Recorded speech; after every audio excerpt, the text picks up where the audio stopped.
Hey guys, welcome back to Key Roots, the Key Roots of Sex Addiction. My name is Collin, and today we're going to be reviewing provisional beliefs out of a book called Facing the Shadows by Patrick Carnes. Now, this is his first book and of the series, and it's full of the basics for beginners. And I remember reading this book a long time ago, and I remember the provisional beliefs that he gives us. And I wanted to share those with you because they've been really helpful in my recovery.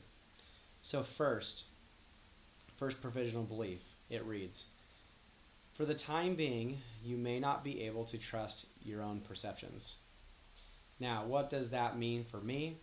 Well, I know that when I've trusted my own perceptions, that especially when I was in my addiction, I ended up right back in my addiction. So one of the things I used to tell myself is that I didn't need to tell anybody about my addiction. I didn't need to tell my church leaders. I didn't need to tell my wife. I didn't need to tell my family or anybody. No counselors. And so I held it in, and I always wound up back in my addiction.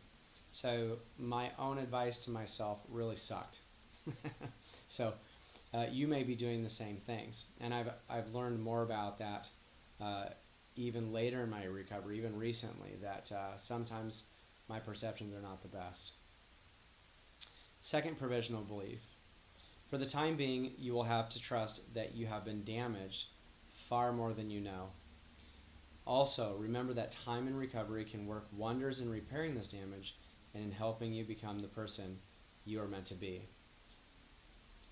I could not recognize back then how much damage was caused in my life, in my internal self, and how much damage I was causing in my relationship to my wife, especially my relationship to my wife. I did not see the damage that I was causing in my family. The damage that I was causing was very indicative of the damage or the hurt that I was carrying around inside of myself.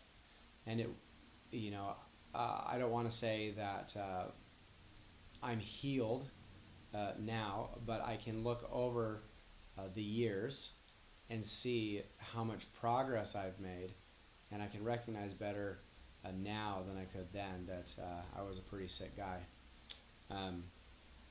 Let's go to provisional belief number 3. For the time being, you must remember that addiction is a form of insanity in which you are deluded about reality. You need to believe that it is critical to pursue reality at all costs.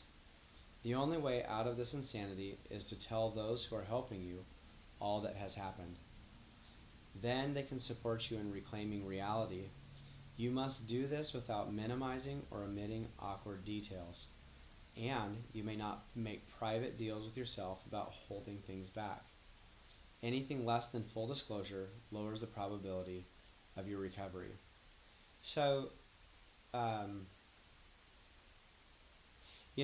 something that I've done with my sponsors is call them every single day.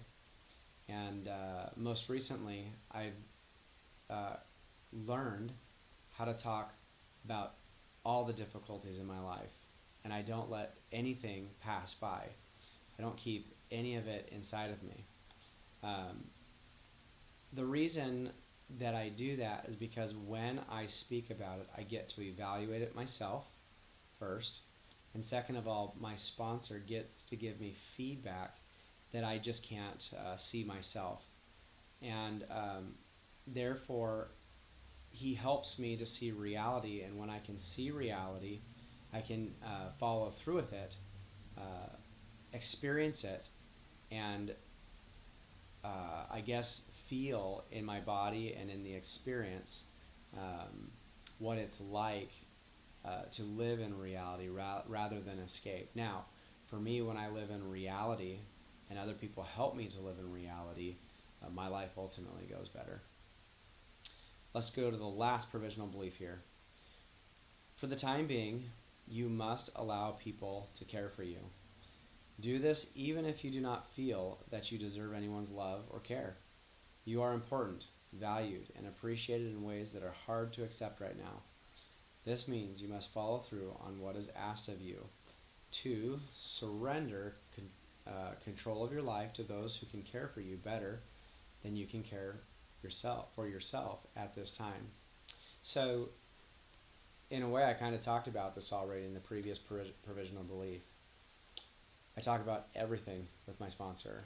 I remember my sponsor saying something to me like, "Don't even buy a washer and dryer without checking in with me." And I can remember other experiences where I wanted to share my feelings with my wife, and I was guided not to yet. I remember times when my sponsor just told me to do exactly what my wife told me to do. And as I followed this guidance or let him take care of me, my marriage improved. I became clean and sober. My life was peaceful. And so that's what is meant by allowing someone to care for you. Just listen to someone else after you've told them all your problems, and then follow through with it. And your life will most likely get better. So, those are the 4 provisional beliefs. They were very helpful for me as I was going through recovery. I thought that I'd share them with you. And feel free to grab this book called Facing the Shadows. It's a great book, and I think you'll get a lot out of it.